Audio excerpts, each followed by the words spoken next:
Hi guys. तो आज हम ये प्रॉब्लम देखेंगे कोड फोर्सेस का। प्रॉब्लम का नाम है केमिस्ट्री। प्रॉब्लम का लिंक जो है हम तुम्हें डिस्क्रिप्शन में दे देंगे, तुम वहां से जा करके प्रॉब्लम को रीड कर लेना। तो गाइस ये काफी आसान क्वेश्चन है, ठीक है। तो हम अभी देखेंगे कि वन नोट पे इसे कि इसमें हमें क्या इनपुट दिया है और हमें क्या आउटपुट देना है। तो आओ चलते हैं वन नोट की तरफ। तो जो हमारा फ्लो रहता है बताने का, उसी के अनुसार हम चलेंगे। तो सबसे पहले हम इनपुट आउटपुट समझेंगे प्रॉब्लम का, क्योंकि अगर हमें प्रॉब्लम का स्टेटमेंट ही नहीं क्लियर होगा तो फिर हम प्रॉब्लम को क्या ही सॉल्व करेंगे। तो इस प्रॉब्लम में हमें सबसे पहले दो इंटीजर दिया हुआ है एन के, ठीक है। ये एन लेंथ का हमें एक स्ट्रिंग भी दिया हुआ है एस, ठीक है। अब हमें क्या करना है ना, इस स्ट्रिंग एस में से ये एग्जैक्टली के कैरेक्टर्स रिमूव करना है। और हमें बताना है कि क्या हम ये के कैरेक्टर्स रिमूव करके इस वाले स्ट्रिंग को पैलिंड्रोम बना सकते हैं कि नहीं। अगर हम पैलिंड्रोम बना पाएंगे तो हम यस आउटपुट करेंगे। अगर हम पैलिंड्रोम नहीं बना पाएंगे तो हम नो आउटपुट करेंगे, ठीक है। तो यही है हमारा प्रॉब्लम का स्टेटमेंट। तो एक एग्जांपल से इसे क्लियर कर लेते हैं, ठीक है। तो जैसा कि हम यहाँ अगर चेक करें तो ये एक एग्जांपल हमें दिया हुआ है। एन 6 है और के 2 है और स्ट्रिंग है हमारा बी ए सी ए सी डी, ठीक है। तो एक बार हम स्ट्रिंग पहले लिख लेते हैं।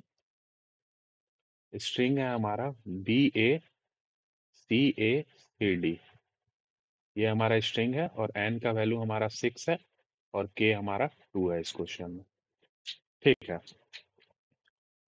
तो हमें बताना है इसमें कि क्या हम स्ट्रिंग को पैलिंड्रोम बना पाएंगे कि नहीं बाय रिमूविंग एग्जैक्टली के कैरेक्टर्स।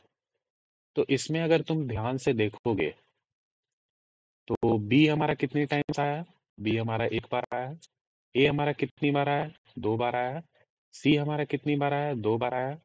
डी हमारा कितनी बार आया है, एक बार आया है। तो अगर हम बी एक कैरेक्टर है जिसका कि एक कैरेक्टर है और डी जिसका कि एक कैरेक्टर है, इन दोनों को अगर हम रिमूव कर दे तो हमारा टोटल ऑफ के इक्वल टू 2 यानी कि दो कैरेक्टर रिमूव हो जाएगा।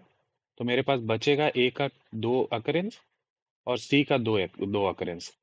तो ए सी सी ए ये एक पैलिंड्रोम बन गया, है ना, क्योंकि ए का दो अकरेंस है, सी का दो अकरेंस है आफ्टर रिमूविंग बी और डी। और बी और डी क्यों रिमूव किए, क्योंकि एग्जैक्टली के कैरेक्टर रिमूव करना था। तो एक एक बार बी आया था तो उसको हटा दिए, एक बार डी आया था तो उसको हटा दिए, तो टोटल मिला के दो हो गया, दोनों हट गया। तो अब मेरा बचा क्या, ए और सी। तो ए और सी से देखो यहाँ हम पैलिंड्रोम बना लिए, ठीक है। तो इसका आउटपुट हो जाएगा यस। तो अब तुम्हें हम बताते हैं कि पैलिंड्रोम क्या होता है। तो ये देखो ये पैलिंड्रोम है। क्यों पैलिंड्रोम है, पैलिंड्रोम का एक खासियत होता है, तुम इसको मिडिल से जब ब्रेक करोगे ना तो क्या तुम्हें देखने मिलेगा, ये एलिमेंट इसके बराबर होगा, ये एलिमेंट इसके बराबर होगा। कहने का मतलब कि मिडिल से जैसे मेरा क्या क्या बना, एक बना ए सी और इधर बना मेरा सी ए। तो इस सी ए को अगर तुम रिवर्स कर दोगे तो ए सी बन जाएगा, इसके बराबर आ जाएगा, ठीक है। तो पैलिंड्रोम स्ट्रिंग वो होता है जिसमें कि हम अगर मिडिल से अगर ब्रेक करें तो वो दोनों क्या होगा, एक दूसरे का मिरर इमेज होगा, ठीक है। देखो यहाँ सी का सी, ए का ए, ये होता है हमारा पैलिंड्रोमिक स्ट्रिंग, ठीक है। तो अब इसमें हमें समझना है पैलिंड्रोमिक स्ट्रिंग पैलिंड्रोमिक स्ट्रिंग में हमारा दो केसेस बनेगा। एक इवन वाला जो कि हमने यहाँ देखा। इवन वाले में क्या होगा, इवन वाले में हमेशा सारा का सारा कैरेक्टर का अकरेंस इवन होगा। तुम कोई भी देख लो, लेट सपोज करो ये मेरा 8 लेंथ का पैलिंड्रोम बना है। तो अगर ये 8 लेंथ का पैलिंड्रोम है तो इवन हो गया, पहला कंडीशन हमने फुलफिल कर लिया। अब ये क्या होगा ना, ये मिडिल वाले पार्ट से मिरर इमेज होगा, यानी कि इधर जो भी हमारा आएगा वो इधर मैच करेगा इधर वाले से। तो कहने का मतलब कि अगर यहाँ ए आया तो लास्ट में भी ए आएगा, यहाँ अगर बी आएगा तो यहाँ भी बी आएगा, यहाँ सी आएगा तो यहाँ भी सी आएगा, और अगर यहाँ डी आएगा तो यहाँ भी डी आएगा। ये श्योर है। तो यहाँ हमें क्या पता चला कि हर एक कैरेक्टर श्योर है कि हमारा इवेंट टाइम्स आएगा इवन लेंथ के पैलिंड्रोम के केस में, ठीक है। तो हमारा ये चीज हमने समझ गया कि इवन लेंथ के पैलिंड्रोम के केस में हर एक कैरेक्टर इवन टाइम्स आएगा। अब दूसरा है ऑड लेंथ का पैलिंड्रोम। ऑड लेंथ के पैलिंड्रोम में क्या होगा? तो देखो ये हमारा ऑड लेंथ का पैलिंड्रोम है, तो ऑड लेंथ में ये इसके बराबर हो गया, पहला चीज, ठीक है। दूसरा चीज ये वाला, ये हमारा इसके बराबर हो गया, ठीक है। और तीसरा चीज है ये कैरेक्टर एक अकेला प्रेजेंट रहता है। तो कहने का मतलब कि जब ऑड केस का पैलिंड्रोम होगा ना, ऑड लेंथ का, तो इसमें मैक्सिमम, मैक्सिमम नहीं, बेसिकली हमारा एक कैरेक्टर ऐसा होगा, एक कैरेक्टर ऐसा होगा ही होगा जो कि ऑड बार आया होगा, ये श्योर है, ठीक है। अब एक एग्जांपल ले लो, लेट सपोज करो अगर ये मैं 5 लेंथ का ही अगर देखता हूँ या 7 लेंथ का ले लो, ठीक है। तो हम बनाते हैं पैलिंड्रोम, तो अगर यहाँ ए रखेंगे तो यहाँ भी ए होगा, यहाँ बी रखेंगे तो यहाँ भी बी होगा, यहाँ सी रखेंगे तो यहाँ भी सी होगा। अब देखो ये सारा इवन इवन पेयर अप हो चुका है, तो लेकिन एक स्पेस तो मेरा बचा रह रहा है।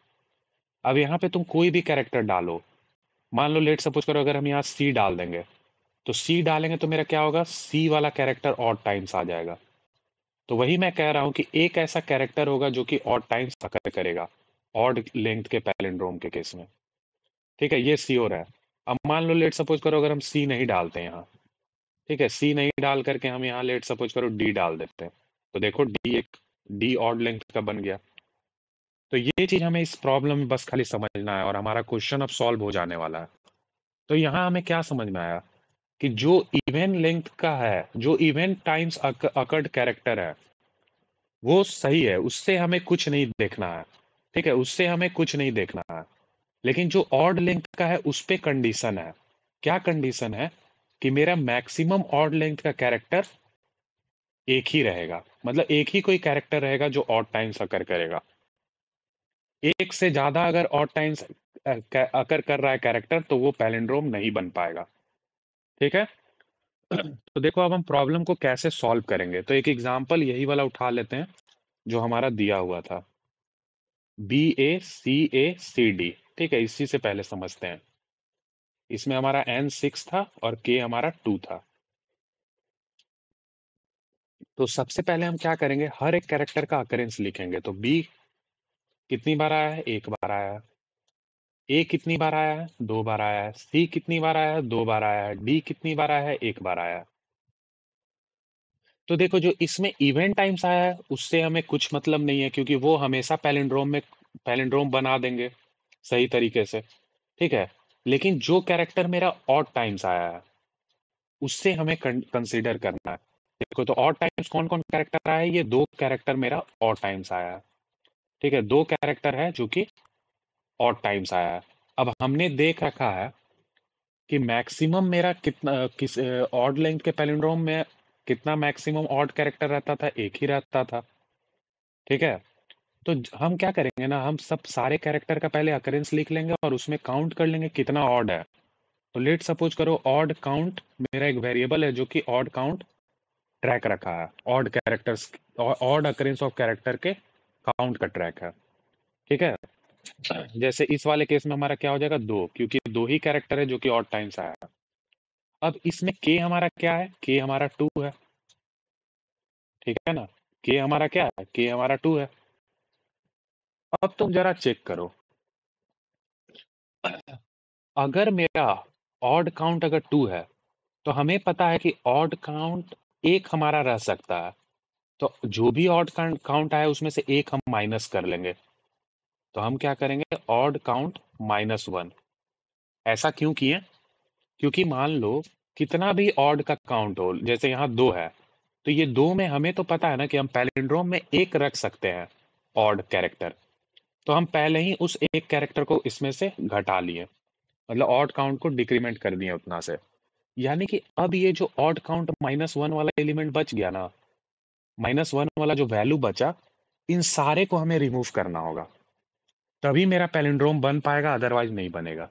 अब समझना तुम बात को, क्यों हमने ऐसा कहा। हमने क्या देखा कि मैक्सिमम हमारा जो ऑड कैरेक्टर प्रेजेंट होगा पैलिंड्रोमिक स्ट्रिंग में वो एक ही रहेगा, ये यहाँ पर जो प्रेजेंट रहता है कैरेक्टर। तो हम पहले ही क्या किए कि जितना ऑड अकरेंस वाला था कैरेक्टर, सारे का काउंट ट्रैक कर लिए इस ऑड काउंट वेरिएबल में। अब ऑड काउंट का कुछ भी वैल्यू आए उसमें से हम एक डिक्रीमेंट कर देंगे, ताकि मेरा ये वाला कैरेक्टर को हमने पहले ही एज्यूम करके हटा दिया। अब इसके बाद जितना भी ऑड प्रेजेंट रहेगा ना, क्योंकि मैक्सिमम मेरा एक ही ऑड प्रेजेंट रहेगा, पैलिंड्रोमिक स्ट्रिंग में एक ही ऑड कैरेक्टर रहेगा, तो उस एक ऑड कैरेक्टर को घटा करके जितना भी ऑड कैरेक्टर मेरा बचा, जो कि ये काउंट है, इन सारे को हमें रिमूव करना होगा। अगर हम सक्सेसफुली रिमूव कर पाएंगे तब मेरा स्ट्रिंग पैलिंड्रोम बनेगा, अदरवाइज नहीं बनेगा। समझ रहे हो? तो ये पूरा का पूरा क्वेश्चन मेरा उसी चीज पे बेस्ड था, उसी कंडीशन पे कि मैक्सिमम मेरा एक ही ऑड कैरेक्टर प्रेजेंट रहेगा। तो हमने वही किया, ऑड कैरेक्टर्स का काउंट निकाल लिया। अब उसमें से एक हमने ऑलरेडी यहाँ से माइनस कर दिया, क्योंकि मैक्सिमम एक तो रह ही सकता है। अब इसके बाद जितना भी बचा ना, उन सारे को हमें रिमूव करना होगा, वरना मेरा स्ट्रिंग पैलिंड्रोम नहीं रहेगा। तो देखो अब मेरा कितना आसान हो गया। अब मुझे के पता है कि हमें एग्जैक्टली के कैरेक्टर्स हटाना है। तो अगर के का वैल्यू मेरा ग्रेटर देन इक्वल टू है, वो जो हमने ऊपर लिखा निकाला ऑड काउंट -1 से, कहने का मतलब कि ऑड काउंट -1, लेट सपोज करो ऑड काउंट का वैल्यू 5 था, तो 5 में से एक हमने घटा दिया, 4 बच गया। और वो जो एक घटाया, वो क्यों घटाया? क्योंकि मेरा किसी भी पैलिंड्रोमिक स्ट्रिंग में एक ऑड कैरेक्टर तो हम लोग मेंटेन कर सकते हैं इजीली, तो उस एक कैरेक्टर को हमने घटा दिया। अब बच गया हमारा 4। तो अगर के का value greater than equal to 4 है, तब तो ये चारों का चारों जो है आसानी से रिमूव हो जाएगा। तो इस केस में हमारा क्या है, सारा का सारा ऑड हट गया यहाँ से, तो इस केस में श्योर है कि हमारा आंसर यस होगा। ठीक है, क्योंकि जितना भी ऑड काउंट वाला कैरेक्टर बच रहा था, उन सारे को हम लोग सक्सेसफुली रिमूव कर दिए। लेकिन अगर के का वैल्यू, अब जैसे यहाँ पे मेरा ऑड काउंट -1 का वैल्यू 4 था और के का वैल्यू मेरा 3 है, तो भाई ये 3 ही को हटा पाएगा, फिर भी एक बच जाएगा। एक बच जाएगा और एक ऑलरेडी हमने देखो यहाँ माइनस करके रखा है, यानी कि अगर 3 है वैल्यू तो मेरे पास 2 ऑड काउंट बच गया। समझ रहे हो? 2 ऑड अकरेंस वाला कैरेक्टर बच गया। तो भाई 2 अगर ऑड अकरेंस वाला बच गया, तो तुम कहाँ से पैलिंड्रोम बना पाओगे? कभी बनेगा ही नहीं। तो यानी मेरा आउटपुट क्या होगा? नो। तो बस हमें अब ये कंडीशन चेक करना है, और आई होप कि तुम समझ रहे हो ये कंडीशन मैंने क्यों लिखा। मैंने ऑलरेडी एक एक ऑड काउंट में से हटा दिया एक ऑड कैरेक्टर को, क्योंकि मैक्सिमम एक रख सकते हैं। अब उसके बाद भाई जितना भी बचा उन सबको हटाना जरूरी है, वरना पैलिंड्रोम नहीं बनेगा। तो बस जस्ट हमने चेक किया क्या हम उन सारे को हटा पा रहे हैं सक्सेसफुली। तो उसका ये कंडीशन है, अगर के का वैल्यू उतना कम से कम रहेगा जितना हमें हटाना है, तभी हम हटा पाएंगे। तो जस्ट इसके बेसिस पे हमने चेक कर लिया। तो यानी कि लास्ट में मेरा कंडीशन क्या बन गया? सिंपल सा मेरा कंडीशन बन गया कि अगर मेरा के ग्रेटर देन इक्वल टू है ऑड काउंट -1 से, तो मेरा आउटपुट क्या होगा? इस केस में मेरा आउटपुट होगा यस। ठीक है, लेकिन अगर ऐसा नहीं है तो मेरा आउटपुट होगा नो। अब तुम्हें एक्सप्लेनेशन समझ में आ गया? सारा का सारा एक्सप्लेनेशन बेस्ड था वही कि किसी पैलिंड्रोमिक स्ट्रिंग में कितना मैक्सिमम ऑड कैरेक्टर हो सकता है। तो एक ही हो सकता है, तो एक के अलावा जितना भी ऑड कैरेक्टर है सबको हमें हटाना होगा। तो सबको हटाने के लिए हमने ये कंडीशन लगा दिया, उस एक कैरेक्टर को घटा दिया मैंने ऑड काउंट से, उसके अलावा जितना ही बचा है सबको हटाना जरूरी है। अगर उतना सफिशियंट है मेरा के, तो मेरा आंसर यस होगा, अदरवाइज नो होगा। तो आओ हम इसे कोड भी कर देते हैं। तो टेस्ट केस मैंने ऑलरेडी ले रखा है। ठीक है, तो इनपुट का फॉर्मेट एक बार यहाँ हम चेक कर लेते हैं। तो सबसे पहले हमें टेस्ट केस लेना है, ठीक है, और फिर हमें एन के लेना है और स्ट्रिंग लेना है। तो हम जल्दी से यहाँ क्या करते हैं, एन के ले लेते हैं।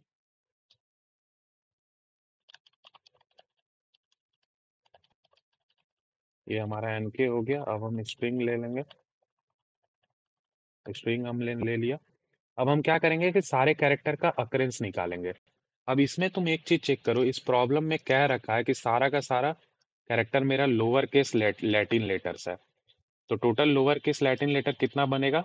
ए to Z, small A to Z, तो टोटल 26 लेटर्स है। तो उसके लिए हम एक वेक्टर बना लेते हैं 26 साइज का, वेक्टर इंट वी 26 कॉमा 0। ठीक है, ये बन गया मेरा वेक्टर। अब हम क्या करेंगे, हर एक एक कैरेक्टर पे मूव करेंगे स्ट्रिंग के। अब देखो ये हमारा सी एच क्या है, सी एच हमारा कैरेक्टर है, और जो वेक्टर हमने बनाया वो इंटीजर का बनाया है। तो हमें पता है कि V vector of C H minus A, अगर हम ये करेंगे तो पता है हमें क्या मिलेगा। मान लो कैरेक्टर का वैल्यू बी है, तो b माइनस ए, कैरेक्टर से जब कैरेक्टर माइनस होता है तो b माइनस ए का वैल्यू मेरा आएगा 1। तो ये सब काफी आसान चीजें हैं। लाइक अगर यहाँ पे अगर मान लो सी एच का वैल्यू ए रहता तो a माइनस ए 0 मिलता। तो इसका कहने का मतलब ये है कि ऐसा करने से हम कैरेक्टर को मैप कर रहे हैं इंडेक्स से। तो जो मेरा कैरेक्टर अगर a है तो वो कहाँ पे प्रेजेंट रहेगा, उसका अकरेंस 0th इंडेक्स पे। कैरेक्टर अगर मेरा b है तो b का कहाँ प्रेजेंट रहेगा अकरेंस, इंडेक्स 1 पे।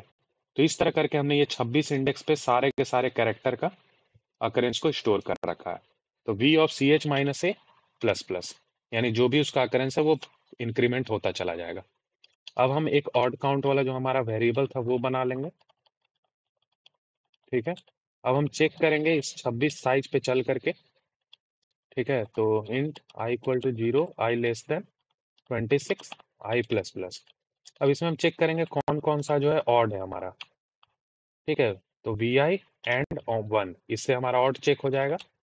ठीक है, जो जो ऑड है उसका हम क्या करेंगे, वहां पर हम जो है ऑड काउंट को इंक्रीमेंट कर लेंगे। ठीक है, अब हमारा कंडीशन क्या था कि अगर हमारा के ग्रेटर देन इक्वल टू है ऑड काउंट -1 से, ठीक है, तब तो मेरा हमेशा आंसर क्या होगा, यस।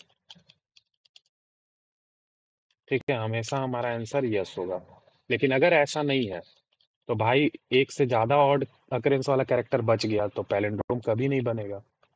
तो सी आउट हम क्या कर देंगे, नो। तो यही है गाइस हमारा लॉजिक। अब एक बार इसे हम सबमिट करके चेक कर लेते हैं। ठीक है, तो ये गिवन टेस्ट केस पास कर गया, एक बार सबमिट भी कर लेते हैं।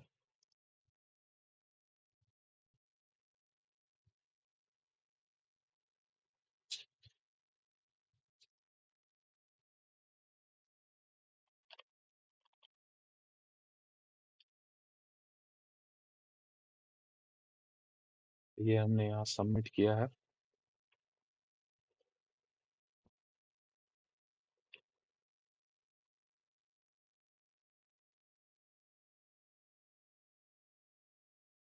ये और ये एक्सेप्टेड गाइस। ठीक है, आई होप कि तुम्हें क्वेश्चन का एक्सप्लेनेशन अच्छे तरीके से समझ में आया होगा। अगर तुम्हारा फिर भी कोई डाउट रह गया तो तुम कमेंट कर देना। ठीक है, तो अगर यहाँ पे अगर तुम टाइम कॉम्प्लेक्सिटी देखोगे, इस कोड को अगर तुम ध्यान से देखोगे, तो हमने क्या किया है, स्ट्रिंग का जितना लेंथ है उतना का एक लूप चलाया है और एक ये 26 लेंथ का लूप चला है। तो यानी कि 26 प्लस एन जो कि स्ट्रिंग का लेंथ है, तो 26 प्लस एन मेरा ओवरऑल क्या हो जाएगा, बीगो ऑफ एन। तो टाइम कॉम्प्लेक्सिटी हमारा हो गया बीगो ऑफ एन। ठीक है, अब स्पेस कॉम्प्लेक्सिटी का अगर हम बात करें तो स्पेस कॉम्प्लेक्सिटी मेरा हो जाएगा ये 26 साइज का जो हमने वेक्टर डिक्लेयर कर रखा है। बट ये स्ट्रिंग भी तो एक स्पेस ले रहा है ना, तो इसका लेंथ कितना है, एन। तो स्पेस कॉम्प्लेक्सिटी भी यहाँ बिग ऑफ एन होगा। ठीक है, इस स्ट्रिंग के कारण, क्योंकि इसका एन और प्लस 26, तो ओवरऑल क्या बनेगा, एन। तो टाइम कॉम्प्लेक्सिटी और स्पेस कॉम्प्लेक्सिटी दोनों ही हमारा क्या रहा, बिग ऑफ एन। तो मुझे उम्मीद है कि तुम्हें ये क्वेश्चन समझ में आया होगा गाइस। तो थैंक यू गाइस।